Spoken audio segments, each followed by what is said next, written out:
Hello दोस्तों, कैसे हैं आप सब। स्वागत है आप सभी का आर एच स्टोरीज 2.0 पर। तो चलिए दोस्तों, शुरू करते हैं अगाथा क्रिस्टी के novel the murder of Roger Ackroyd का दूसरा भाग, अध्याय 7। मैं अपने पड़ोसी का पेशा सीखता हूँ। अगली सुबह मैंने अपना राउंड जल्दबाजी में निपटाया, जो माफ़ी के लायक नहीं था।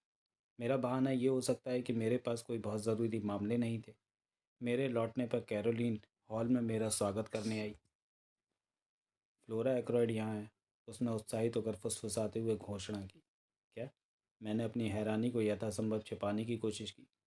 वो आपसे मिलने के लिए बहुत उत्सुक है। आधे घंटे से यहीं है। कैरोलिन हमारे छोटे से बैठक कक्ष में आगे आगे चली और मैं उसके पीछे पीछे गया। फ्लोरा खिड़की के पास सोफे पर बैठी थी। उसने काले कपड़े पहने थे और वह घबरा कर अपने हाथों को आपस में मरोड़ रही थी। उसका चेहरा देखकर मैं दंग रह गया। उसके चेहरे का रंग उड़ा हुआ था, लेकिन जब उसने बात की तो उसका लहजा जितना संभव हो उतना शांत और दृढ़ था। डॉक्टर शेफर्ड, मैं आपसे मदद मांगने आई हूँ। बेशक फ्लोरा, कैरोलिन ने कहा। मुझे नहीं लगता कि फ्लोरा सचमुच चाहती थी कि कैरोलिन बातचीत में मौजूद रहे। मुझे पूरा यकीन है कि वो मुझसे अकेले में बात करना कहीं ज़्यादा पसंद करती, लेकिन वह समय बर्बाद भी नहीं करना चाहती थी, इसलिए बोली। मैं चाहती हूँ कि आप मेरे साथ द लॉर्चेस चलें। द लॉर्चेस? मैंने आश्चर्य से पूछा। उस मजाकिया से छोटे आदमी से मिलने के लिए? कैरोलिन ने हैरानी से कहा। हाँ, आप जानते हैं कि वो कौन है ना? हमें लगा, मैंने कहा, कि वह एक सेवानिवृत्त हेयर ड्रेसर हो सकता है। फ्लोरा की नीली आंखें फैल गई। अरे नहीं, वो तो हरक्यूल पायरो है। आप समझ ही गए होंगे कि मैं किसकी बात कर रही हूँ। वो प्राइवेट डिटेक्टिव। कहते हैं कि उन्होंने कमाल के केस सॉल्व किए हैं, बिल्कुल किताबी जासूसों की तरह। 1 साल पहले वो रिटायर होकर यहाँ रहने आ गए।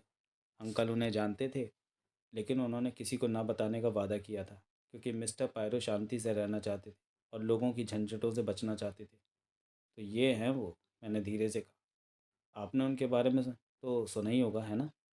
जैसा कि कैरोलीन कहती है, मैं काफ़ी पुराने ख्यालों का आदमी। मैंने कहा, नहीं, लेकिन मैंने अभी अभी उसके बारे में सुना है। असाधारण, कैरोलीन ने टिप्पणी की। मुझे नहीं पता कि वह किस बात का जिक्र कर रही थी। शायद सच्चाई का पता लगाने में अपनी ही विफलता का। तुम मुझसे मिलने जाना चाहती हो? मैंने धीरे से पूछा। अब क्यों? जाहिर है, उससे इस हत्या की जांच करवाने के लिए, कैरोलीन ने तीखे स्वर में कहा। इतने बेवकूफ़ मत बनो जेम्स। मैं सचमुच बेवकूफ़ नहीं बन रहा था। कैरोलीन हमेशा मेरी बात नहीं समझ पाती। तो मैं इंस्पेक्टर डेविस पर भरोसा नहीं है? मैंने आगे पूछा। कैरोलीन ने कहा। बेशक उसने नहीं देखा होगा, मैंने भी नहीं देखा। किसी को भी यही लगता है कि कैरोलीन के अंकल की हत्या हुई है। और तुम्हें कैसे पता कि वह इस मामले को हाथ में लेंगे? मैंने पूछा। याद रखो, वो अपने काम से सेवानिवृत्त हो चुके हैं। बस यही तो बात है, फ्लोरा ने सरलता से कहा। मुझे उन्हें मनाना होगा। क्या तुम्हें यकीन है कि तुम सही कर रही हो? मैंने गंभीरता से पूछा। बिल्कुल, कैरोलीन ने कहा। अगर वह चाहे तो मैं भी उसके साथ चलूँगी। अगर आपको कोई आपत्ति ना हो मिस शेपर्ड, तो मैं चाहूँगी कि डॉक्टर मेरे साथ आए, फ्लोरा ने कहा। वह जानती है कि कुछ मौक़ों पर सीधे सीधे बात करने का क्या महत्व होता है। कैरोलीन पर किसी भी तरह का इशारा निश्चित रूप से व्यर्थ होता है। देखिए, उसने चतुराई से बात करते हुए समझाया, डॉक्टर शेपर्ड डॉक्टर है और उन्होंने ही शव को बरामद किया, इसलिए वे मिस्टर पायरो को सारी जानकारी दे सकेंगे। जी हाँ, कैरोलीन ने अनिच्छा से कहा। मैं समझ सकती हूँ। मैं कमरे में उधर उधर टहला।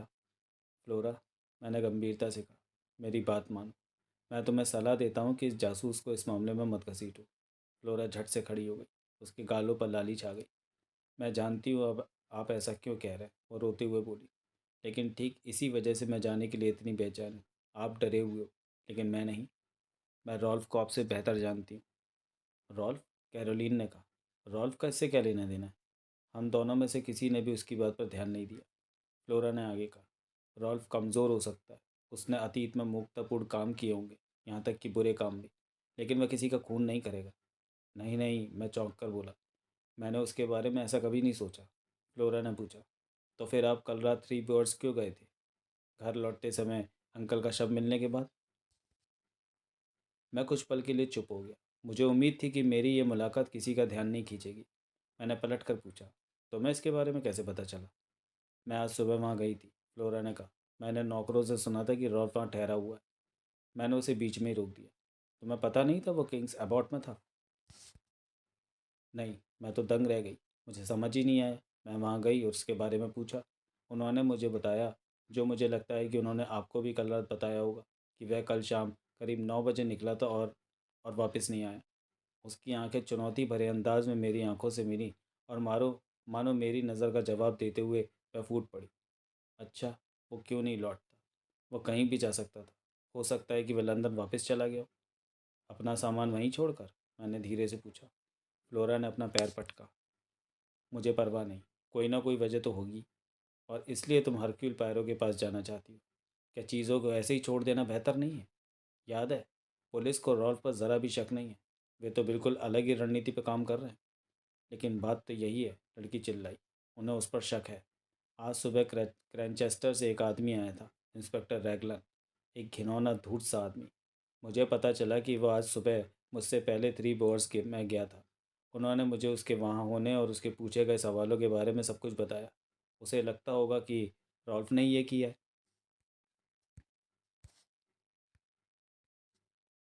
अगर ऐसा है तो कल रात से उसका रवैया पूरी तरह बदल गया है, मैंने धीरे से कहा।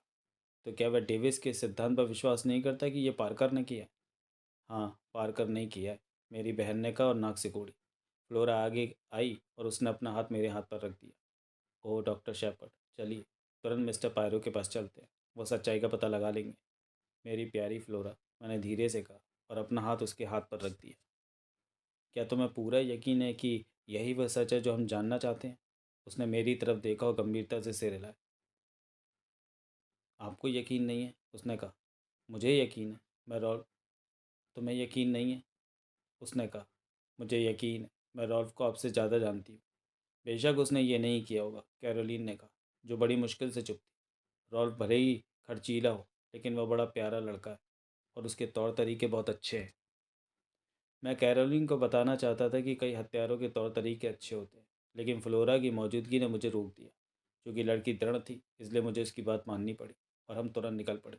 इससे पहले कि मेरी बहन अपने पसंदीदा शब्दों बेशक से शुरू होने वाले और बयान दे पाती, एक बूढ़ी औरत ने, जिसने एक बड़ी सी ब्रेटन टोपी पहन रखी थी, द लॉर्चेस का दरवाज़ा हमारे लिए खोला।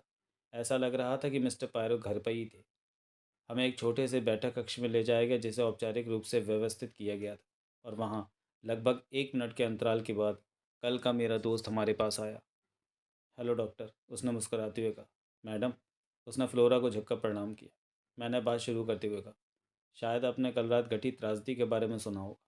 उनका चेहरा गंभीर हो गया। निश्चित रूप से सुना है। ये बहुत भयानक है। मैडम, मैं आपके प्रति पूरी सहानुभूति व्यक्त करता हूँ। मैं आपकी किस प्रकार सहायता कर सकता हूँ? मिस एक्रोइड, मैंने कहा, चाहती हैं कि आप हत्यारे को ढूंढें? फ्लोरा ने स्पष्ट स्वर में कहा। मैं समझ गया, छोटे आदमी ने कहा। लेकिन ये काम तो पुलिस करेगी, है ना? वे गलती कर सकते हैं, फ्लोरा ने कहा। मुझे लगता है कि वे अभी गलती करने की राह पर ही है। प्लीज़ मिस्टर पायरो, क्या आप हमारी मदद नहीं करेंगे? अगर अगर ये पैसे का सवाल है तो। पायरो ने अपना हाथ ऊपर उठाया। ऐसा नहीं है मैडम, मैं आपसे विनती करता हूँ। ऐसा नहीं है कि मुझे पैसे की परवाह नहीं है। उसकी आंखों में एक पल के लिए चमक दिखाई दी। पैसा मेरे लिए बहुत मायने रखता है और हमेशा से रखता आया। नहीं, अगर मैं इस मामले में दखल देता हूँ तो आपको एक बात साफ साफ समझ लेनी चाहिए, मैं इसे अंत तक ले जाऊँगा। लेकिन कहीं ऐसा ना हो कि आपको बाद में पछतावा हो कि आपने इसे स्थानीय पुलिस पर क्यों नहीं छोड़ दिया। मुझे सच जानना है, फ्लोरा ने उसकी आंखों में देखते हुए कहा। पूरा सच? हाँ, पूरा सच। तो मैं स्वीकार करता हूँ, उस पायरो ने धीरे से कहा। और मुझे आशा है कि आपको अपने इन शब्दों पर पछतावा नहीं होगा। अब मुझे सारी परिस्थितियाँ बताइए। डॉक्टर शेपर्ड आपको बेहतर बता पाएंगे, फ्लोरा ने कहा। वो मुझसे ज़्यादा जानते हैं। इस निर्देश के बाद मैंने सावधानीपूर्वक अपनी कहानी को सुनाना शुरू किया, जिसमें मैंने पहले से लेकर सभी तथ्यों को शामिल किया। पायरो ध्यान से सुन रहे थे, बीच बीच में कुछ सवाल पूछते जा रहे थे, लेकिन ज़्यादातर समय चुपचाप बैठे रहे। उनकी नज़रें छत पर टिकी हुई थीं। मैंने अपनी कहानी का समापन पिछली रात फर्नली पार्क से इंस्पेक्टर और मेरे प्रस्थान के साथ किया। और अब, मेरे बात खत्म करते ही फ्लोरा ने कहा, इन्हें रॉल्फ के बारे में सब कुछ बताइए। मैं हिचकिचाया, लेकिन उसकी आदेशपूर्ण नज़र ने मुझे आगे बढ़ने पर मजबूर कर दिया। कल रात घर लौटते समय आप इसी सराय, इसी थ्री ब्यूअर्स में रुके थे? मेरी कहानी समाप्त होते ही पायरो ने पूछा। आखिर क्यों? मैंने सोच समझकर अपने शब्दों का चुनाव करते हुए एक पल रुककर पूछा। मैंने सोचा कि किसी को उस नौजवान के अंकल की मृत्यु की सूचना देनी चाहिए। फर्नली से निकलने के बाद मुझे ये ख्याल आया कि शायद मेरे और मिस्टर एकरॉयड के अलावा किसी को भी ये नहीं पता था कि वह गाँव में रह रहा है। पायरों ने सिर हिलाया। बिल्कुल सही। वहाँ जाने का तुम्हारा यही एकमात्र मकसद था, है ना? मेरा यही एकमात्र मकसद था, मैंने रूखेपन से कहा। मतलब हम कह सकते हैं कि ये खुद को इस नौजवान के बारे में आश्वस्त करने के लिए नहीं था। खुद को आश्वस्त करना? मुझे लगता है डॉक्टर कि आप अच्छी तरह जानते हैं कि मेरा क्या मतलब है। भले ही आप ना जानने का दिखावा कर रहे हो। मेरा सुझाव है कि अगर आपको पता चलता है कि कैप्टन पैटर्न पूरी शाम घर पर थे, तो आपको राहत मिलती। बिल्कुल नहीं, मैंने तीखे स्वर में कहा। उस छोटे जासूस ने गंभीरता से मेरी ओर देखकर सिर हिलाया। आप मुझ पर मिस फ्लोरा जैसा भरोसा नहीं करते, उन्होंने कहा। लेकिन कोई बात नहीं। हमें जो देखना है वो ये है, कैप्टन पैटर्न लापता है और उनकी लापता होने की परिस्थितियों के लिए स्पष्टीकरण की आवश्यकता है। मैं आपसे ये नहीं छुपाऊंगा कि मामला गंभीर लगता है। फिर भी इसका एक बहुत ही सरल स्पष्टीकरण हो सकता है। मैं यही तो बार बार कह रही हूँ, फ्लोरा ने उत्सुकता से कहा। पायरो ने उस विषय पर और कोई बात नहीं की। इसके बजाय उन्होंने स्थानीय पुलिस स्टेशन जाने का सुझाव दिया। उनका मानना था कि फ्लोरा का घर लौट जाना बेहतर होगा और मुझे उनके साथ वहां जाकर मामले के प्रभारी अधिकारी से उनका परिचय कराना चाहिए। हमने तुरंत इस योजना को अंजाम दिया। हमने इंस्पेक्टर डेविस को पुलिस स्टेशन के बाहर बेहद उदास हालत में पाया। उनके साथ चीफ कांस्टेबल कर्नल मेलरोज और एक अन्य व्यक्ति थे, जिन्हें फ्लोरा द्वारा धूर्त के रूप में वर्णित किए जाने के कारण मुझे क्रैनचेस्टर के इंस्पेक्टर रैगलैंड के रूप में पहचानने में कोई कठिनाई नहीं हुई। मैं मेलरोज को अच्छी तरह जानता हूँ और मैंने पायरो को उनसे मिलवाया और स्थिति समझाई। मुख्य कांस्टेबल स्पष्ट रूप से नाराज थे और इंस्पेक्टर रैगलैंड का चेहरा गुस्से से लाल हो गया था। हालांकि डेविस अपने वरिष्ठ अधिकारी की नाराज़गी देखकर थोड़ा उत्साहित लग रहे थे। मामला बिल्कुल आईने की तरह साफ होने वाला है, रैगनल ने कहा। नौसिखियों के दखल देने की ज़रा भी ज़रूरत नहीं है। कल रात जो कुछ हुआ उसे तो कोई भी बेवकूफ़ समझ जाता, वरना हमारे 12 घंटे बर्बाद नहीं होते। उसने बेचारे डेविस पर एक प्रतिशोधपूर्ण नज़र डाली, जिन्होंने इसे पूरी स्थिरता के साथ स्वीकार किया। कर्नल मैनरोज ने कहा, मिस्टर एक्रोइड के परिवार को बेशक वही करना चाहिए जो उन्हें उचित लगे, लेकिन हम आधिकारिक जांच में किसी भी तरह की बाधा नहीं आने दे सकते। मैं मिस्टर पायरो की महान प्रतिष्ठा से भली भांति परिचित हूँ, उन्होंने विनम्रतापूर्वक आगे कहा। पुलिस अपना प्रचार नहीं कर सकती, बदकिस्मती से, रेगलन ने कहा। पायरो ने ही स्थिति को संभाला। उन्होंने कहा, यह सच है कि मैं दुनिया से संन्यास ले चुका हूँ। मेरा दोबारा कोई केस हाथ में लेने का कोई इरादा नहीं था। सबसे बढ़कर मुझे प्रचार से सख्त नफरत है। मैं आपसे निवेदन करता हूँ कि अगर मैं इस रहस्य को सुलझाने में कुछ योगदान दे पाऊँ, तो मेरा नाम न लिया जाए। इंस्पेक्टर रैगलैंड के चेहरे पर थोड़ी सी खुशी झलक उठी। मैंने आपकी कुछ बहुत ही उल्लेखनीय सफलताओं के बारे में सुना है, कर्नल ने नरम पड़ते हुए कहा। मुझे काफ़ी अनुभव है, पायरो ने शांत स्वर में कहा। लेकिन मेरी अधिकतर सफलताएं पुलिस की सहायता से ही मिली हैं। मैं आपकी अंग्रेज पुलिस का बहुत सम्मान करता हूँ। यदि इंस्पेक्टर रैगलैंड मुझे उनकी सहायता करने की अनुमति दें, तो मैं अत्यंत सम्मानित और प्रसन्न महसूस करूँगा। इंस्पेक्टर का चेहरा और भी सौम्य हो गया। कर्नल मैलोज मुझे एक तरफ ले गए। मैंने जो कुछ भी सुना है उससे लगता है इस छोटे आदमी ने वाकई कुछ असाधारण काम किए, उन्होंने धीमी आवाज़ में कहा। स्वाभाविक रूप से हम स्कॉटलैंड यार्ड को बुलाना नहीं चाहते। रैगलैंड को अपने आप पर बहुत भरोसा है, लेकिन मैं उससे पूरी तरह सहमत नहीं हूँ। देखिए, मैं मतलब संबंधित पक्षों को उससे बेहतर जानता हूँ। लगता है इस आदमी को वाहवाही की कोई भूख नहीं है ना? हमारे साथ चुपचाप काम कर लेंगे, है ना? इंस्पेक्टर रैगलन की इज्जत के लिए, मैंने गंभीरता से कहा। अच्छा अच्छा, कर्नल मेलरोज ने थोड़ी ऊंची आवाज़ में कहा। हमें आपको नवीनतम घटनाक्रमों से अवगत कराना होगा, मिस्टर पायरो। धन्यवाद, पायरो ने कहा। मेरे दोस्त, डॉक्टर शेपर्ड ने कहा था कि बटलर पर शक किया जा रहा है। यह सब बकवास है, रैगलर ने तुरंत कहा। ये उच्च वर्ग के नौकर इतने घबरा जाते हैं कि बिना किसी बात के भी संदिग्ध व्यवहार करने लगते हैं। उंगलियों के निशान, मैंने इशारा किया, पार्कर के निशानों से बिल्कुल मेल नहीं खाते। उन्होंने हल्की मुस्कान दी और जोड़ा, और डॉक्टर, आपके और मिस्टर रेमंड के भी मेल नहीं खाते। कैप्टन रॉल्फ पैटर्न के निशानों के बारे में क्या राय है? पायरो ने धीरे से पूछा। मुझे उनके दृढ़ निश्चय और साहस से काम लेने के तरीके की आंतरिक प्रशंसा हुई। मैंने इंस्पेक्टर की आंखों में सम्मान का भाव उभरते हुए देखा। मुझे लगता है कि आप समय बर्बाद नहीं करते, मिस्टर पायरो। मुझे यकीन है कि आपके साथ काम करने में मज़ा आएगा। हम उस युवक को पकड़ते ही उसकी उंगलियों के निशान लेंगे। मुझे लगता है कि आप गलत हैं, इंस्पेक्टर, कर्नल मेलरोज ने गर्मजोशी से कहा। मैं रॉल्फ पैटर्न को बचपन से जानता हूँ।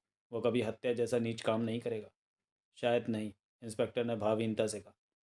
आपके पास उसके खिलाफ क्या सबूत है? मैंने पूछा। कल रात करीब 9 बजे घर से निकला था। फर्नली पार्क के आसपास लगभग 9:30 बजे देखा गया था। उसके बाद से नहीं देखा गया। माना जा रहा है वह आर्थिक तंगी में है। मेरे पास उसके जूतों का एक जोड़ा है, रबर की स्टड वाले जूते। उसके पास 2 जोड़े थे, लगभग एक जैसे। मैं अभी ऊपर जाकर उन पदचिन्हों से उनकी तुलना करूंगा। कांस्टेबल ऊपर निगरानी कर रहा है कि कोई उनसे छेड़छाड़ न करे। हम तुरंत चलेंगे, कर्नल मेलरोज ने कहा। क्या आप और मिस्टर पायरो हमारे साथ चलेंगे? हमने सहमति दे दी और सभी कर्नल की कार में सवार होकर ऊपर चले गए। इंस्पेक्टर पदचिन्हों तक तुरंत पहुंचने के लिए उत्सुक थे और उन्होंने लॉज के पास उतरने का अनुरोध किया। सड़क के लगभग आधे रास्ते में दाहिनी ओर एक पगडंडी अलग होकर एक्रोइड के अध्ययन कक्ष की छत और खिड़की की ओर जाती थी। क्या आप इंस्पेक्टर के साथ जाना चाहेंगे मिस्टर पायरो? मुख्य कांस्टेबल ने पूछा। या आप अध्ययन कक्ष की जांच करना पसंद करेंगे? पायरो ने दूसरा विकल्प चुना। पार्कर ने हमारे लिए दरवाज़ा खोला। उसका व्यवहार आत्मसंतुष्ट और विनम्र था और ऐसा लग रहा था कि वे पिछली रात की घबराहट से उबर चुका है। कर्नल मेलरोज ने अपनी जेब से एक चाबी निकाली और लॉबी में जाने वाले दरवाजे को खोलकर हमें अध्ययन कक्ष में ले गए। मिस्टर पायरो, शव को हटाए जाने के अलावा ये कमरा बिल्कुल वैसा ही है जैसा कल रात था। और शव कहाँ मिला? मैंने यथासंभव सटीक रूप से एक्रोइड की स्थिति का वर्णन किया। वह आराम कुर्सी अभी भी आग के सामने पड़ी थी। पायरो जाकर उस कुर्सी पर बैठ गए। आप जिस नीले पत्र की बात कर रहे हैं, जब आप कमरे से निकले थे तब वह कहाँ था? मिस्टर एक्रोइड ने उसे अपने दाहिनी और एक छोटी सी मेज़ पर रख दिया था। पायरो ने सिर हिलाया। उसके अलावा बाकी सब कुछ अपनी जगह पर था। हाँ, मुझे लगता है ऐसा ही था। कर्नल मेलरोज, क्या आप कृपया 1 मिनट के लिए उस कुर्सी पर बैठेंगे? धन्यवाद। अब डॉक्टर, क्या आप मुझे खंजर की सही जगह बताएंगे? मैंने ऐसे ही किया, जबकि वह छोटा आदमी दरवाजे पर खड़ा था। उस समय दरवाजे से खंजर का मुंह साफ दिखाई दे रहा था। क्या आप और पार्कर दोनों ने इसे तुरंत देख लिया था? हाँ। पायरो खिड़की के पास गए। जब आपने शव देखा तब बिजली का बल्ब जल रहा था, है ना? उन्होंने पूछा। मैंने सहमति दी और उसके पास जाकर खड़ा हो गया, जहाँ वे खिड़की की चौखट पर बने निशानों का अध्ययन कर रहा था। ये रबर के स्टड कैप्टन पैटर्न के जूतों में लगे स्टड के पैटर्न के समान है, उसने धीमी आवाज़ में कहा। एक बार फिर वह कमरे के बीच में लौट आए। उनकी नज़र चारों ओर घूमी। उन्होंने एक तेज़ और प्रशिक्षित नज़र से कमरे की हर चीज़ को छानबीन की। क्या आप अच्छी अवलोकन क्षमता वाले व्यक्ति हैं डॉक्टर शेपर्ड? उन्होंने अंत में पूछा। मुझे भी ऐसे ही लगता है, मैंने आश्चर्य से कहा। मुझे लगता है अंगीठी में आग लगी थी।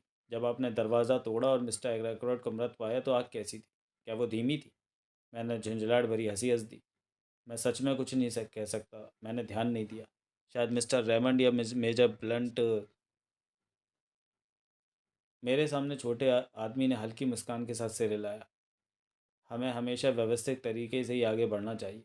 आपसे वह सवाल पूछकर मैंने निर्णय लेने में गलती की। हर किसी का अपना ज्ञान होता है। आप मुझे मरीज़ की शारीरिक बनावट का विवरण बता सकते हैं, आपसे कुछ भी नहीं छूटेगा। अगर मुझे उस मेज़ पर रखे कागज़ों के बारे में जानकारी चाहिए होती तो मिस्टर रेमंड ने वहाँ सब कुछ देख लिया होता। आग के बारे में पता लगाने के लिए मुझे उस व्यक्ति से पूछना होगा जिसका काम ऐसी चीज़ों पर नज़र रखना है। क्या आप अनुमति देंगे? वह तेज़ी से चिमनी के पास गया और घंटी बजाई। 1-2 मिनट बाद पार्कर प्रकट हुआ। घंटी बजी सर, उसने हिचकिचाते हुए कहा।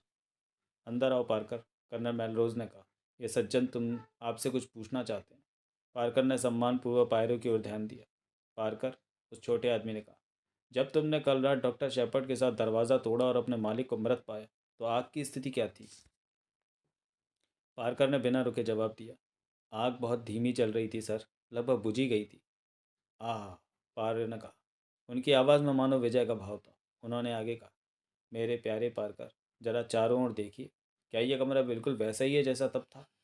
बटलर की नज़र चारों ओर घूमी, अंत में खिड़कियों पर आकर रुक गई। पर्दे लगे हुए थे सर, और बिजली का बल्ब जल रहा था। पायरों ने सहमति में सिर हिलाया। और कुछ? जी हाँ, ये कुर्सी थोड़ी और बाहर खिंची हुई थी। उसने दरवाजे और खिड़की के बीच बाईं ओर रखी एक बड़ी सी कुर्सी की ओर इशारा किया। जरा मुझे दिखाओ, पायरों ने कहा।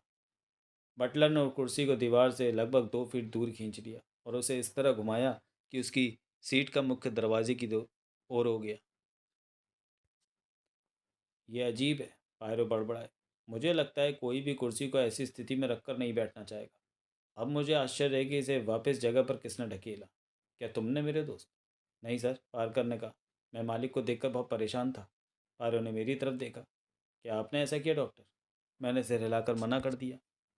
जब मैं पुलिस के साथ यहाँ पहुँचा तब तक कुर्सी अपनी जगह पर वापस आ चुकी थी सर, पार्कर ने कहा। मुझे पूरा यकीन है। अजीब बात है, पायरो ने फिर कहा। मैंने सुझाव दिया, रेमंड या ब्लंट ने इसे ढकेल दिया होगा। क्या यह वाकई महत्वपूर्ण है? पायरो ने कहा, यह बिल्कुल भी महत्वपूर्ण नहीं है, उन्होंने धीरे से कहा। इसलिए तो ये इतना दिलचस्प है। 1 मिनट के लिए मुझे क्षमा करें, कर्नल मेलरोज ने कहा। वह पार्कर के साथ कमरे से बाहर चले गए। मैंने पूछा, क्या आपको लगता है कि पार्कर सच बोल रहा है? कुर्सी के बारे में? हाँ, बाकी मुझे नहीं पता। आप पाएंगे डॉक्टर, यदि आपका इस तरह के मामलों से काफ़ी वास्ता रहा हो, कि वे सभी एक बात में एक जैसे होते हैं। वो क्या है? मैंने उत्सुकता से पूछा। इन मामलों से जुड़े हर व्यक्ति के पास कुछ ना कुछ छिपाने के लिए है। क्या मेरे पास भी कुछ छिपाने के लिए? मैंने मुस्कुराते हुए पूछा। पायरो ने मुझे ध्यान से देखा। मुझे लगता है कि आपने भी कुछ छुपाया है, उसने धीमी आवाज़ में कहा। लेकिन क्या आपने मुझे इस नौजवान पैटर्न के बारे में सब कुछ बता दिया है? मेरा चेहरा लाल हो गया और वो मुस्कुराया।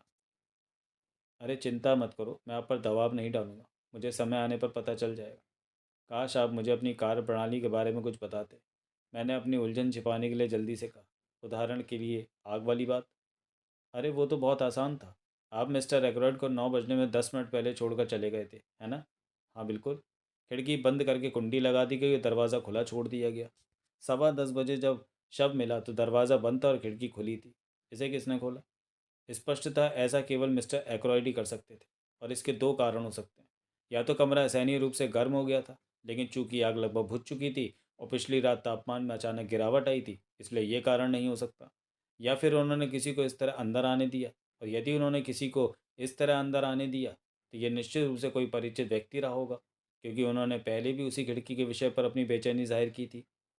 ये बहुत सरल लगता है, मैंने कहा। सब कुछ सरल है, अगर आप तथ्यों को व्यवस्थित ढंग से देखें। अब हम उस व्यक्ति के व्यक्तित्व पर ध्यान केंद्रित कर रहे हैं जो कल रात 9:30 बजे उनके साथ था। सभी सबूतों से यही संकेत मिलता है कि वही व्यक्ति खिड़की से अंदर आया था। और यद्यपि मिस फ्लोरा ने बाद में मिस्टर एक्रॉयड को जीवित देखा था, हम इस रहस्य को तब तक नहीं सुलझा सकते जब तक हमें यह पता न चल जाए कि वह आगंतुक कौन था। हो सकता है कि उनके जाने के बाद खिड़की खुली रह गई हो और इस तरह हत्यारे को अंदर आने का रास्ता मिल गया हो। या हो सकता है कि वही व्यक्ति दूसरी बार लौटा हो। देखिए, कर्नल लौट आए। कर्नल मेलरोज जोश भरे लहजे में अंदर आए। उन्होंने कहा, आखिरकार उस टेलीफोन कॉल का पता चल गया। ये कॉल यहाँ से नहीं आई थी। कल रात 10:15 बजे किंग्स अबाउट स्टेशन के एक सार्वजनिक कॉल ऑफिस से डॉक्टर शेपर्ड को कॉल की गई थी और 10:23 बजे नाइट मेल लिवरपूल के लिए रवाना होती है। अध्याय 8। इंस्पेक्टर रैगलन आश्वस्त हैं। हमने एक दूसरे को देखा।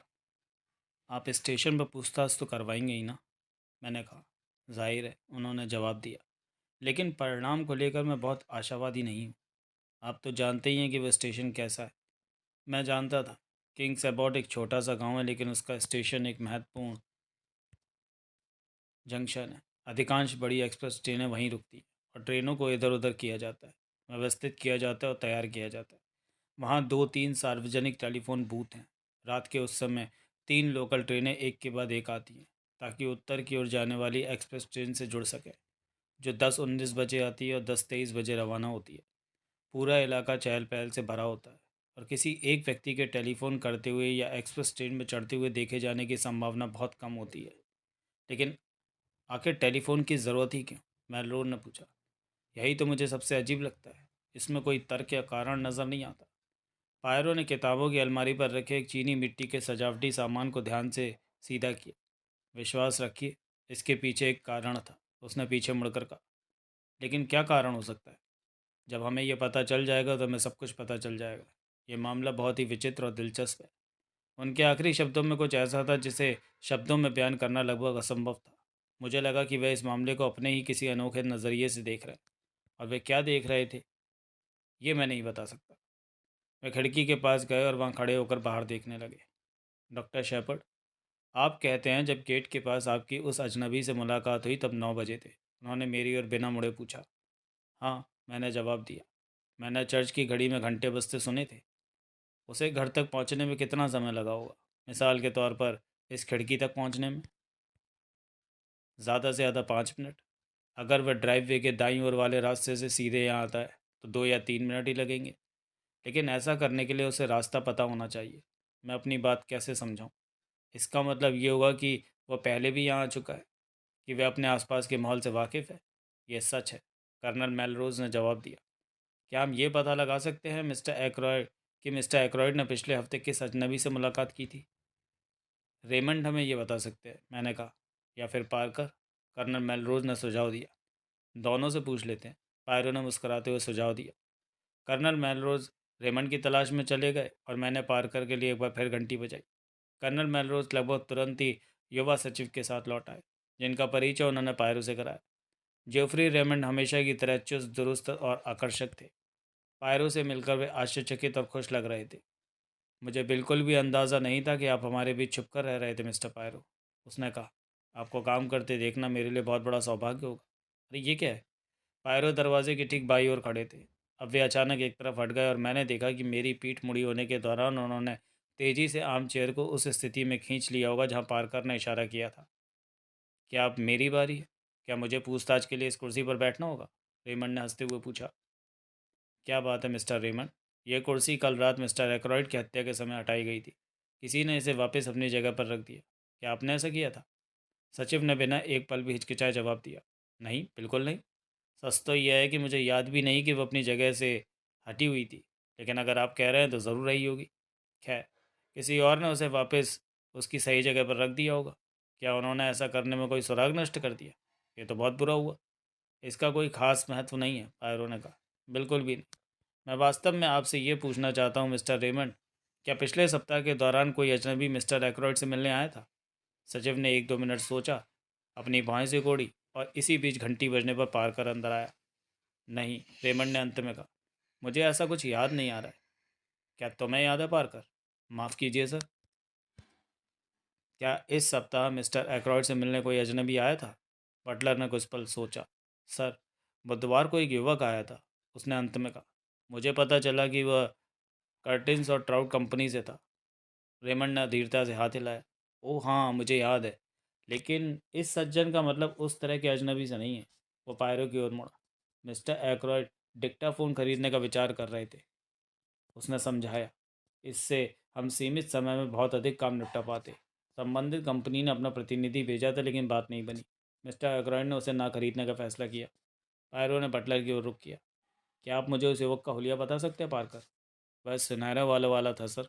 कद में छोटा था। उसने नीले रंग का सर्ज सूट बहुत ही सलीके से पहना हुआ था। अपनी हैसियत के हिसाब से वो बहुत ही सलीकेदार युवक था सर। पायरो मेरी ओर मुड़े। डॉक्टर साहब, गेट के बाहर जिस आदमी से आपकी मुलाकात हुई थी वो लंबा था, है ना? जी हाँ, मैंने कहा। लगभग 6 फीट का रहा होगा, मुझे लगता है। तो फिर ये वो व्यक्ति नहीं हो सकता, पायरो ने कहा। धन्यवाद पार्कर। बटलर ने रेमंड से बात की। मिस्टर हैमंड अभी अभी आए हैं सर, उसने कहा। वे जानना चाहते हैं कि क्या वे आपकी कोई मदद कर सकते हैं, और उन्हें आपसे बात करके खुशी होगी। मैं अभी आता हूँ, युवक ने कहा और जल्दी से बाहर निकल गया। पायरो ने कांस्टेबल की ओर जिज्ञासा भरी नज़रों से देखा। परिवार के वकील है मिस्टर पायरो, कर्नल ने कहा। मिस्टर रेमंड के लिए यह बहुत व्यस्त समय है, पायरो ने धीरे से कहा। वो बहुत ही सक्षम है। मुझे लगता है कि मिस्टर एक्रॉयड उन्हें एक बहुत ही कुशल सचिव मानते थे। वो यहाँ कितने समय से हैं? लगभग 2 साल, मुझे लगता है। वो अपने कर्तव्यों को पूरी निष्ठा से पालन करते हैं, मुझे इस बात का पूरा यकीन है। वह अपना मनोरंजन कैसे करते हैं? क्या उन्हें खेलकूद पसंद है? कर्नल मैलो मुस्कुराते हुए बोले। निजी सचिवों के पास इस तरह की चीज़ों के लिए ज़्यादा समय नहीं होता। मुझे लगता है कि रेमंड गोल्फ खेलते हैं और गर्मियों में टेनिस। क्या वो घुड़दौड़ के शौकीन है? घुड़दौड़? नहीं, मुझे नहीं लगता कि उन्हें घुड़दौड़ में दिलचस्पी है। पायरों ने सिर हिलाया, उनकी दिलचस्पी कम होती दिखी। उन्होंने धीरे से अध्ययन कक्ष में चारों तरफ नज़र डाली। मुझे लगता है मैंने यहाँ देखने लायक सब कुछ देख लिया। मैंने भी चारों ओर देखा। अगर ये दीवारें बोल सकती, मैंने बुदबुदाया। पायरों ने अपना सिर हिलाया। सिर्फ ज़बान का होना काफ़ी नहीं है, उसने कहा। उनके पास आंखें और कान भी होने चाहिए, लेकिन इतना पक्का मत समझो कि ये निर्जीव चीज़ है। बोलते हुए उसने किताबों की अलमारी के ऊपरी हिस्से को छुआ। हमेशा खामोश होती हैं। मुझे तो लगता है ये कभी कभी बोलती हैं। कुर्सियाँ, मेज हैं, इनका अपना संदेश होता है। वह दरवाजे की ओर मुड़ गया। क्या संदेश? मैंने चिल्लाकर पूछा। आज उन्होंने तुमसे क्या कहा? उसने पीछे मुड़कर देखा और हैरानी से एक भौं ऊपर उठाई। एक खुली खिड़की, उसने कहा। एक बंद दरवाज़ा। एक कुर्सी जो मानो अपने आप हिल गई। इन तीनों के लिए मैं पूछता हूँ क्यों, और मुझे कोई जवाब नहीं मिलता। उसने अपना सिर हिलाया, सीना फुलाया और हमारी ओर पलकें झपकाते हुए खड़ा रहा। वो अपनी अहमियत को लेकर हद से ज़्यादा गंभीर लग रहा था। मेरे मन में यह सवाल उठा कि क्या वह वाकई एक महान जासूस था या इसकी प्रतिष्ठा मैं संयोगों पर टिकी थी। मुझे लगता है कि कर्नल मेलरोज़ के मन में भी यही विचार आया होगा, क्योंकि उन्होंने हैरानी से बाहें चढ़ा ली। क्या आप कुछ और देखना चाहते हैं मिस्टर पायरो? उन्होंने रूखेपन से पूछा। क्या आप कृपया करके मुझे वह चांदी की मेज़ दिखा सकते हैं जिससे हथियार लिया गया था? इसके बाद मैं आपका और समय नहीं लूँगा। हम ड्राइंग रूम की ओर बढ़े, लेकिन रास्ते में कांस्टेबल ने कर्नल को रोक लिया और कुछ बुदबुदाने के बाद कर्नल ने हमसे विदा ली और हमें वहीं छोड़ दिया। मैंने पायरो को चांदी की मेज़ दिखाई और ढक्कन को एक दो बार उठाकर गिराने के बाद उन्होंने खिड़की खोली और छत पर चले गए। मैं भी उनके पीछे गया। इंस्पेक्टर रैगलन घर के कोने से मुड़े ही थे कि हमारी ओर आ रहे थे। उनका चेहरा गंभीर और संतुष्ट लग रहा था। तो ये बात है मिस्टर पायरो, उन्होंने कहा। खैर ये कोई बड़ा मामला नहीं होने वाला है। मुझे भी अफसोस है, एक अच्छा खासा नौजवान गलत रास्ते पर चला गया। पायरो का चेहरा उतर गया और उन्होंने बहुत ही विनम्रता से कहा, मुझे अफसोस है कि मैं आपकी ज़्यादा मदद नहीं कर पाऊँगा। शायद अगली बार। इंस्पेक्टर ने शांत भाव से कहा। हालांकि दुनिया के इस शांत छोटे से कोने में हर रोज़ हत्याएं नहीं होती। पायरो की निगाहों में प्रशंसा का भाव आ गया। उन्होंने कहा, आपने अद्भुत तत्परता दिखाई है। अगर पूछने की गुस्ताखी ना हो तो आपके काम करने का तरीका क्या था? ज़रूर, इंस्पेक्टर ने कहा। तरीका? मैं हमेशा यही कहता हूँ, तरीका ही सब कुछ है। आह, दूसरे ने कहा। यह मेरा भी मूल मंत्र है। तरीका, व्यवस्था और दिमाग की छोटी छोटी कोशिकाएं। कोशिकाएं? इंस्पेक्टर ने घूरते हुए पूछा। बेल्जियम के व्यक्ति ने समझाया। मस्तिष्क की छोटी छोटी ग्रे सेल्स। ओह बिल्कुल, खैर मुझे लगता है हम सभी उनका इस्तेमाल करते हैं। कम या ज़्यादा हद तक, पायरो ने धीरे से कहा। और गुणवत्ता में भी अंतर होता है। फिर अपराध का मनोविज्ञान भी होता है, उसका अध्ययन करना ज़रूरी है। इंस्पेक्टर ने कहा। क्या आप इस मनोविश्लेषण के चक्कर में पड़ गए? मैं तो सीधा साधा आदमी हूँ। मुझे यकीन है मिस्टर रैगलन इससे सहमत नहीं होंगे, पायरो ने थोड़ा झुककर कहा। इंस्पेक्टर रैगलन थोड़ा आश्चर्यचकित हुए, फिर वहाँ गए। तो मैं समझ नहीं आ रहा, उसने मुस्कुराते हुए कहा। हे भगवान, भाषा से कितना फ़र्क पड़ता है। मैं बताता हूँ कि मैंने कहाँ से काम शुरू किया। सबसे पहले तरीका। मिस्टर एक्रॉयड को आखिरी बार उनकी भतीजी मिस फ्लोरा एक्रॉयड ने 9:45 बजे जीवित देखा था। यह पहला तथ्य है ना? अगर आप ऐसा कहते हैं। हाँ बिल्कुल।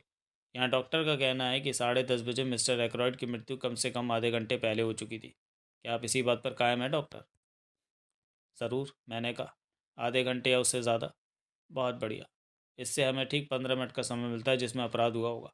मैं घर में सभी मौजूद सभी लोगों की एक सूची बनाता हूँ और उनके नामों के सामने लिखता हूँ कि वे रात 9:45 से 10 बजे के बीच कहाँ थे और क्या कर रहे थे। उन्होंने पायरो को एक कागज़ दिया। उस कागज़ को मैंने भी देखा। उस साफ सुथरी लिखावट में इस प्रकार था। मेजर ब्लंट, मिस्टर रेमंड के साथ बिलियर्ड रूम में। बाद में पुष्टि हुई। Mister Raymond, billiard room. ऊपर देखें। मिसेस एक्रॉयड 9:45 बजे बिलियर्ड मैच देख रही थी।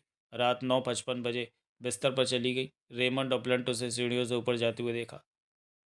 मिस एक्रॉयड अपने अंकल के कमरे से सीधे अपने कमरे में गई। पार्कर और नौकरानी एलसी डेल द्वारा पुष्टि की। नौकर पार्कर सीधे बटलर की पेंट्री में गया। हाउसकीपर मिस रसेल द्वारा पुष्टि की गई, जो 9:47 बजे उससे किसी बात पर बात करने के लिए नीचे आई और कम से कम 10 मिनट तक रुकी। मिस रसेल ऊपर जैसे ही 9:45 बजे ऊपर नौकरानी एलसी डेल से बात की। उर्सुला बॉर्न नौकरानी 9:55 बजे तक अपने कमरे में, फिर नौकरों के हॉल में। मिसिस कूपर रसोइया नौकरों के हॉल में। ग्लैंडिस जॉन्स दूसरी नौकरानी नौकरों के हॉल में। एलसी डेल ऊपर बेडरूम में। मिस रसेल और मिस फ्लोरा एक्रॉयड ने उन्हें वहाँ देखा।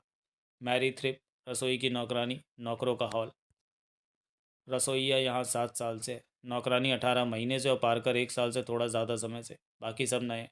पार्कर के व्यवहार में थोड़ी गड़बड़ को छोड़कर बाकी सब ठीक ठाक लगते हैं। बहुत ही विस्तृत सूची है, पायरो ने उसे वापस देते हुए कहा। मुझे पूरा यकीन है कि पार्कर ने हत्या नहीं की, उन्होंने गंभीरता से कहा। मैंने बीच में टोकते हुए कहा, मेरी बहन भी यही कहती है और उसका अंदाज़ा अक्सर सही होता है। मेरी इस बात पर किसी ने ध्यान नहीं दिया। इंस्पेक्टर ने आगे कहा, इससे घर के अंदर का मामला लगभग पूरी तरह से साफ हो जाता है। अब हम एक बहुत ही गंभीर सुराग पर आते हैं। लॉज में रहने वाली महिला मैरी ब्लैक कल रात पर्दे लगा रही थी जब उसने रॉल्फ पैटर्न को गेट से अंदर आते देखा और घर की ओर जाते देखा। क्या उसे उस बात का पूरा यकीन है? मैंने तीखे सर में पूछा। बिल्कुल, वो उसे चेहरे से अच्छी तरह पहचानती है। वो बहुत तेज़ी से गुजरा और दाहिनी ओर वाले रास्ते से मुड़ गया जो छत तक जाने का शॉर्टकट है। और उस समय क्या समय हुआ था? आयरो ने पूछा, जो अब तक भावहीन चेहरे के साथ बैठा था। ठीक 9:25। इंस्पेक्टर ने गंभीरता से कहा। कुछ देर सन्नाटा छा गया, फिर इंस्पेक्टर ने दोबारा बोलना शुरू किया। सब कुछ शीशे की तरह साफ है। कड़ियाँ जुड़ रहीं। 9:25 पर कैप्टन पैटर्न को लॉज के पास देखा गया। लगभग 9:30 बजे मिस्टर रेमंड ने स्टडी में किसी को पैसे मांगते सुना और मिस्टर एक्रोइड ने मना कर दिया। आगे क्या हुआ? कैप्टन पैटर्न खिड़की के रास्ते बाहर निकल गए। वे गुस्से और उलझन में छत पर टहलते रहे। वे ड्राइंग रूम की खुली खिड़की के पास पहुंचे। मान लीजिए 9:45 बज रहे हैं। मिस फ्लोरा अपने अंकल को शुभरात्रि कह रही हैं। मेजर ब्लंट, रेमंड और श्रीमती एक्रोइड बिलियर्ड रूम में। ड्राइंग रूम खाली है। वे चुपके से अंदर गए, चांदी की मेज से खंजर उठाया और स्टडी रूम की खिड़की पर लौट गए।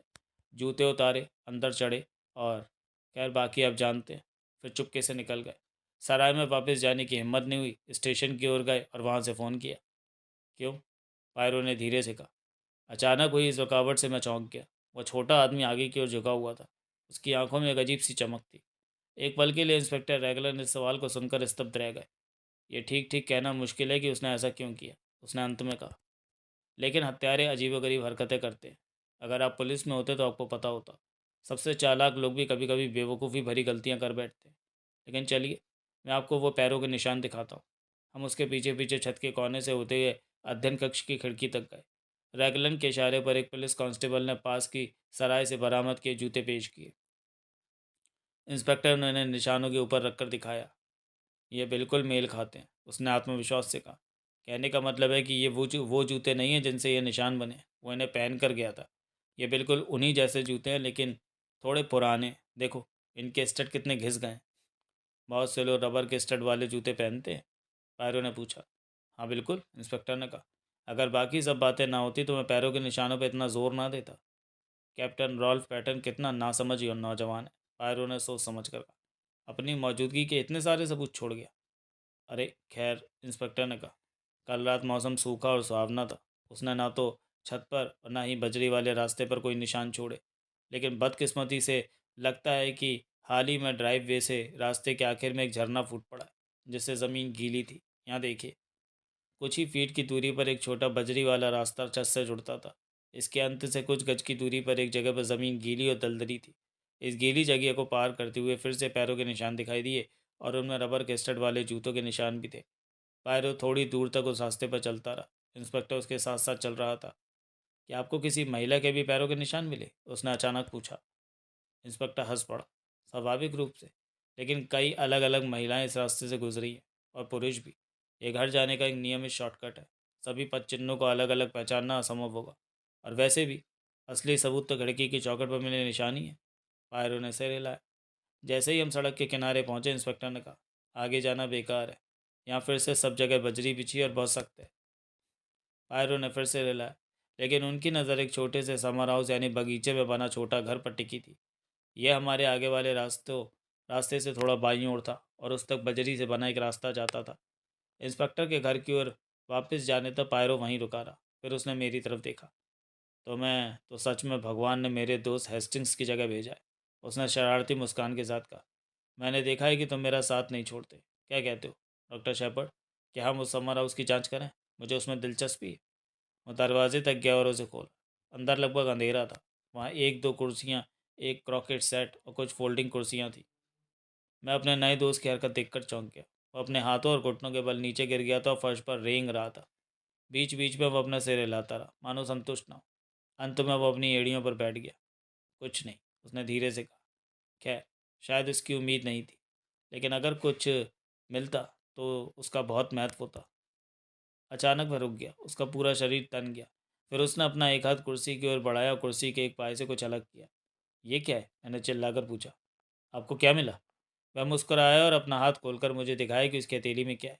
उसके हाथ में एक सख्त सफ़ेद कैम्ब्रिक यानी बारीक सूती कपड़ा का टुकड़ा था। मैंने उसे लिया, उत्सुकता से उसे देखा और फिर वापस दे दिया। इस बारे में तुम्हारे क्या विचार है मेरे दोस्त? उसने मुझे ध्यान से देखते हुए पूछा।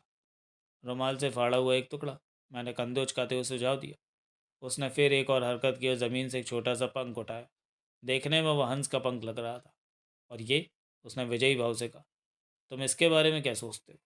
मैं बस देखता रह गया। उसने पंख को अपनी जेब में रख लिया और सफ़ेद कपड़े के उस छोटे से टुकड़े को फिर से देखा। रुमाल का टुकड़ा, उसने दोहराया। शायद तुम सही हो, लेकिन याद रखना, एक अच्छी धुलाई में रुमाल पर स्टार्च नहीं लगाया जाता। उसने विजयी भाव से मेरी ओर देखा, फिर उस टुकड़े को सावधानी पूर्वक अपने पर्स में रख लिया। अध्याय 9। गोल्डफिश तालाब। हम साथ साथ घर की ओर वापस चल दिए। इंस्पेक्टर का कहीं अता पता नहीं था। पायरो छत यानी टेरेस पर रुका, घर की ओर देखा और फिर धीरे धीरे अपना सिर हिलाया। सुंदर जागीर है, उसने अंततः प्रशंसा भरे स्वर में कहा। इसका वारिस कौन होगा? उनके शब्दों ने मुझे चौंका दिया। यह अजीब बात थी, लेकिन उस पल तक विरासत का सवाल मेरे मन में आया ही नहीं था। पायरो मुझे ध्यान से देख रहे थे। यह आपके लिए एक नया विचार है, उन्होंने अंत में कहा। आपने इसके बारे में पहले नहीं सोचा था, है ना? नहीं, मैंने सच कहा। काश मैंने सोचा होता। उन्होंने फिर से उत्सुकता से मेरी ओर देखा। मैं सोच रहा हूँ कि आपके कहने का असली मतलब क्या है, उन्होंने विचार मग्न होकर कहा। ओ नहीं, मैं बोलने ही वाला था। आप मुझे अपने असली विचार नहीं बता रहे। हर किसी के पास छिपाने के लिए कुछ ना कुछ होता है, मैंने बात टालने के लिए मुस्कुराते हुए कहा। बिल्कुल, उन्होंने कहा। क्या अब भी आपको यही लगता है? पहले से भी ज़्यादा मेरे दोस्त। लेकिन हरक्यूल पायरो से कुछ भी छिपाना आसान नहीं है। उसे सच का पता लगाने का हुनर आता है।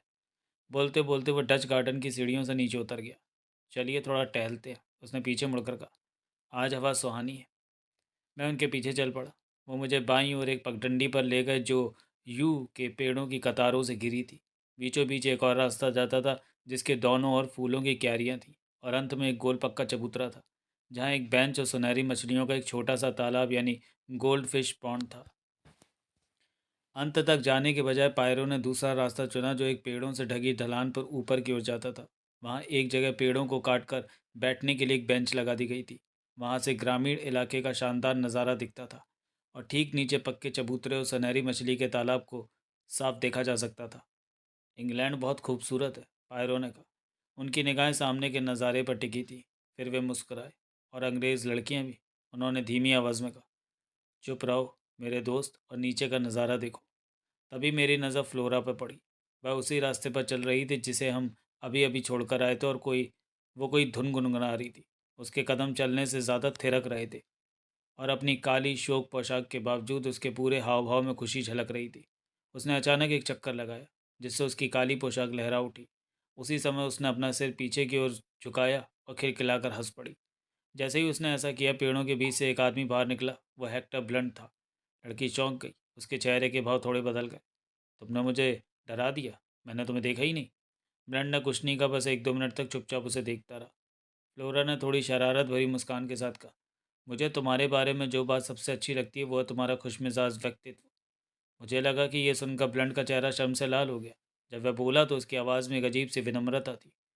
मैं कभी ज़्यादा बात करने वाला इंसान नहीं रहा, तब भी नहीं जब मैं छोटा था।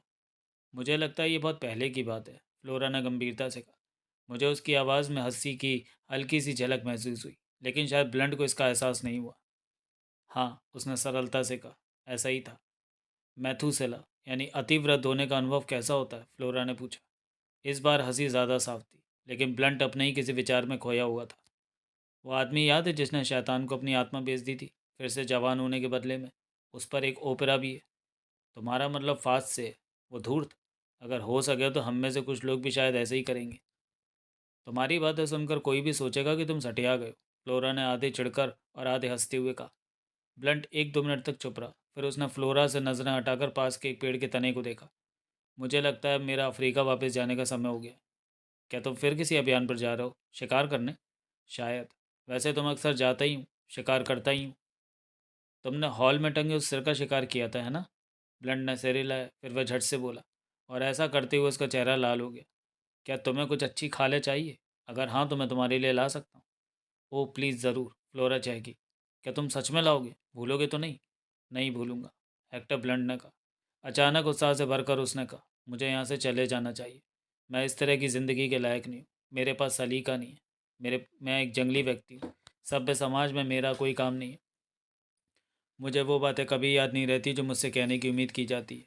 इसलिए अब मेरे जाने का समय हो गया है। लेकिन तुम अभी नहीं जा सकते, फ्लोरा चिल्लाई।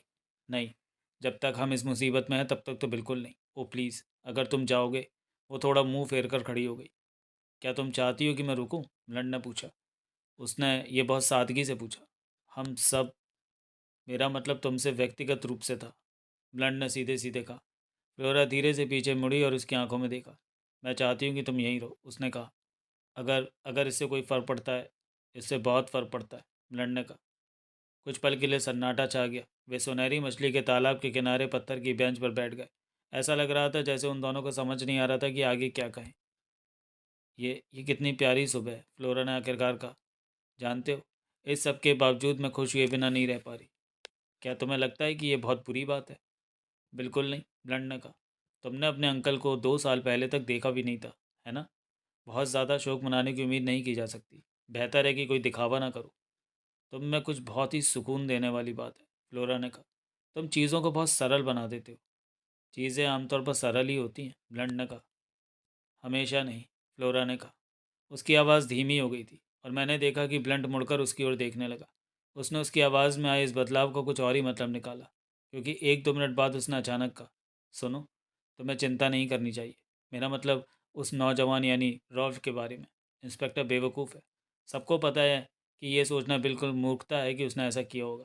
हो सकता है कोई बाहर का आदमी हो या कोई चोर। यही एकमात्र संभव समाधान है। फ्लोरा उसकी ओर मुड़ी। क्या आप सचमुच ऐसा सोचते हैं? क्या तुम नहीं सोचती? ब्लड ने झट से कहा। मैं? ओ हाँ, बिल्कुल। फिर सन्नाटा छा गया और फिर फ्लोरा अचानक बोल पड़ी।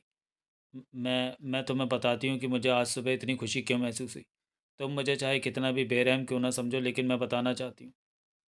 बात यह है कि वकील मिस्टर हैमंड ने हमें वसीयत के बारे में बताया। अंकल रॉजर ने मेरे लिए 20,000 पाउंड छोड़े। सोचो ज़रा, 20,000 पाउंड। ब्लंट हैरान रह गया। क्या ये तुम्हारे लिए इतना मायने रखता है? मेरे लिए इतना मायने रखता है? अरे, यही तो सब कुछ है। अब और कोई साजिश नहीं, कोई छल कपट नहीं, कोई झूठ नहीं। झूठ? ब्लंट ने बीच में ही टोकते हुए कहा। फ्लोरा 1 मिनट के लिए ठिठक गई। तुम समझ रहे हो ना मेरा मतलब? उसने अनिश्चितता से कहा। अमीर रिश्तेदारों द्वारा दिए गए उन सभी बेकार और पुराने कपड़ों के लिए शुक्रगुजार होने का दिखावा करना। पिछले साल के कोट, स्कर्ट और टोपी। मुझे औरतों के कपड़ों के बारे में ज़्यादा पता नहीं है, लेकिन मुझे लगता है कि तुम हमेशा बहुत अच्छे कपड़े पहनती हो। लेकिन इसके लिए मुझे कीमत चुकानी पड़ी। फ्लोरा ने धीमी आवाज़ में कहा। चलो छोड़ो इन बातों को। मैं बहुत खुश हूँ, आज़ाद हूँ। अब मैं जो चाहूँ कर सकती हूँ। कहते कहते वह अचानक रुक गई। मतलब? ब्लंट ने झट से पूछा। कुछ खास नहीं। ब्लंट के हाथ में एक छड़ी थी और उसने उसे तालाब में डालकर किसी चीज़ को कुरेदना शुरू कर दिया। मेजर ब्लंट, आप क्या कर रहे हैं? नीचे कुछ चमकीला सा दिख रहा था, पता नहीं क्या था। सोने का ब्रोच जैसा लग रहा था। मैंने हिलाया तो वो कीचड़ में गायब हो गया। शायद वो कोई ताज हो, फ्लोरा ने सुझाव दिया। बिल्कुल वैसा ही जैसा मेलिसांडे ने पानी में देखा था। मेलिसांडे? ब्लंट ने सोचते हुए कहा। वो ओपरा में है ना? हाँ, लगता है आपको ओपरा के बारे में बहुत कुछ पता है। लोग मुझे कभी कभी ले जाते हैं, ब्लंट ने उदास होकर कहा। मज़े करने का अजीब तरीका। आदिवासियों के ढोल से भी ज़्यादा शोर। फ्लोरा हंस पड़ी। ब्लंट ने आगे कहा। मुझे मेलिसांडे याद है। उसने एक बूढ़े आदमी से शादी की थी जो उसके पिता की उम्र का था। उसने तालाब में कंकड़ का एक छोटा टुकड़ा फेंक दिया, फिर अपने हाव भाव बदलते हुए फ्लोरा की ओर मुड़ा। मिस एक्रॉयड, क्या मैं कुछ कर सकता हूँ? मेरा मतलब पैटर्न के बारे में। मुझे पता है कि आप बहुत ज़्यादा चिंतित होंगे। धन्यवाद, फ्लोरा ने ठंडे लहजे में कहा। वास्तव में कुछ नहीं किया जा सकता। रॉल्फ ठीक हो जाएगा। मैंने दुनिया के सबसे बेहतरीन जासूस से संपर्क किया है और वह सब कुछ पता लगा लेगा। काफ़ी देर से मुझे अपनी स्थिति को लेकर बेचैनी हो रही थी। हम तकनीकी रूप से छुपकर बातें नहीं सुन रहे थे, क्योंकि नीचे बगीचे में मौजूद वे दोनों बस अपना सिर उठाकर हमें देख सकते थे। फिर भी अगर मेरे साथी ने मेरी बाह पर चेतावनी भरा दबाव न डाला होता, तो मैं अब तक अपनी उपस्थिति जाहिर कर चुका होता। स्पष्ट रूप से वह चाहता था कि मैं चुप रहूं, लेकिन अब उसने तेजी से कार्रवाई की। वह जल्दी से उठ खड़ा हुआ और उसने अपना गला साफ किया। मैं माफ़ी चाहता हूँ, वो चिल्लाया। मैं इस मैडम को इस तरह मेरी तारीफ़ करने की इजाज़त नहीं दे सकता, जबकि उन्हें पता भी नहीं है कि मैं यहाँ हूँ। कहते ही सुनने वाले को अपने बारे में कभी अच्छी बात नहीं सुनाई देती, लेकिन इस बार ऐसा नहीं है। शर्मिंदगी से बचने के लिए मुझे नीचे जाकर माफ़ी मांगनी पड़ेगी। वो मुझे अपने पीछे पीछे लेकर तेज़ी से रास्ते पर चल पड़ा और तालाब के किनारे बाकी लोगों के साथ मिल गया। ये मिस्टर हरक्यूल पायरो हैं, फ्लोरा ने कहा। मुझे उम्मीद है आपने इनके बारे में सुना होगा। पायरो ने झुककर अभिवादन किया। मैं मेजर ब्लंट को उनकी प्रतिष्ठा से जानता हूँ, उन्होंने विनम्रतापूर्वक कहा। आपसे मिलकर मुझे खुशी हुई सर। मुझे कुछ जानकारी चाहिए जो आप ही मुझे दे सकते हैं। ब्लंट ने जिज्ञासा भरी निगाहों से उनकी ओर देखा। आपने मिस्टर एक्रोइड को आखिरी बार कब जीवित देखा था? रात के खाने पर। और उसके बाद आपने उन्हें ना तो देखा और ना ही उनके बारे में कुछ सुना? उन्होंने उन्हें देखा नहीं, उनकी आवाज़ सुनी। कैसे? मैं छत यानी टेरेस पर टहल रहा था। माफ़ कीजिए, उस समय क्या बजा था? लगभग 9:30 बजे। मैं ड्राइंग रूम की खिड़की के सामने सिगरेट पीते हुए टहल रहा था। मैंने एक्रोइड को उनके स्टडी रूम में बात करते हुए सुना। पायरो रुक गए और एक छोटी सी खरपतवार को हटाया। निश्चित रूप से आप टेरेस के उस हिस्से से स्टडी रूम में होने वाली बातें नहीं सुन सकते, उनने उसने धीरे से कहा। मैं ब्लंट की तरफ नहीं देख रहा था, लेकिन मैं देख रहा था, और मुझे बेहद आश्चर्य हुआ जब मैंने ब्लंट को झेपते हुए देखा। मैं कोने तक गया था, उसने बेमन से समझाया। अरे सचमुच, पायरो ने कहा। उन्होंने अत्यंत सौम्य लहजे में यह आभास कराया कि और जानकारी की आवश्यकता है। मुझे लगा कि मैंने एक महिला को झाड़ियों में गायब होते देखा, बस एक हल्की सी सफ़ेद झलक। पता नहीं, ज़रूर कोई गलती हुई होगी। जब मैं टेरेस के कोने पर खड़ा था, तभी मैंने एक्रोइड की आवाज़ सुनी, जो अपने सचिव से बात कर रहे थे। मिस्टर जेफरी रेमंड से बात कर रहे थे। हाँ, मुझे उस समय यही लगा था। लगता है मैं गलत था। मिस्टर एक्रोइड ने उन्हें नाम से नहीं पुकारा? ओह नहीं। तो अगर मैं पूछ सकूं तो आपने ऐसा क्यों सोचा कि? ब्लंट ने बड़ी मुश्किल से समझाया। मैंने तो यही मान लिया था कि ये रेमंड ही होगा, क्योंकि मेरे बाहर आने से ठीक पहले उसने कहा था कि वह कुछ कागजात एक्रोइड को देने जा रहा है।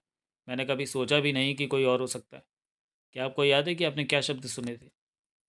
मुझे अफसोस है कि याद नहीं आ रहे। मुझे बहुत ही साधारण और महत्वहीन बात थी। मुझे बस उसका एक छोटा सा टुकड़ा ही सुनाई दिया। उस समय मैं किसी और चीज़ के बारे में सोच रहा था। इसका कोई महत्व नहीं है, पायरो ने धीरे से कहा। शव मिलने के बाद जब आप स्टडी रूम में गए थे, तो क्या आपने कुर्सी को वापस दीवार की तरफ सरकाया था? कुर्सी? नहीं। मैं क्यों सरकाऊंगा? पायरो ने कंधे उचका दिए, लेकिन कोई जवाब नहीं दिया। वह फ्लोरा की ओर मुड़ा। मिस फ्लोरा, मैं आपसे एक बात जानना चाहता हूँ। जब आप डॉक्टर शेपर्ड के साथ चांदी की इमेज यानी सिल्वर सिल्वर टेबल पर रखी चीज़ों की जांच कर रही थी, तो क्या खंजर अपनी जगह पर था या नहीं? फ्लोरा का चेहरा तमतमा गया। इंस्पेक्टर रेगलैंड मुझसे यही पूछ रहे हैं, उसने नाराज़गी से कहा। मैंने उन्हें बता दिया, और मैं आपको भी बता दूंगी। मुझे पूरा यकीन है कि खंजर वहाँ नहीं था। उन्हें लगता है कि खंजर वहीं था और रॉल्फ ने उसे बाद में शाम को चुपके से हटा लिया। और और उन्हें मेरी बात पर यकीन नहीं है। उन्हें लगता है कि मैं रॉल्फ को बचाने के लिए झूठ बोल रही हूँ। और क्या आप ऐसा नहीं कर रही हैं? मैंने गंभीरता से पूछा। फ्लोरा ने अपना पैर पटका। आप भी डॉक्टर शेपर्ड? ओह, ये तो बहुत बुरा है। पायरो ने चतुराई से बात को दूसरी तरफ मोड़ दिया।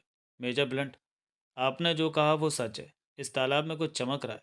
देखते हैं कि मैं उसे ढूंढ पाता हूँ या नहीं। वह तालाब के किनारे घुटनों के बल बैठ गया, अपनी बाँह की आसीन कौनी तक ऊपर चढ़ाई और तालाब की तलहटी को हिलाए बिना बहुत धीरे धीरे पानी में डाला।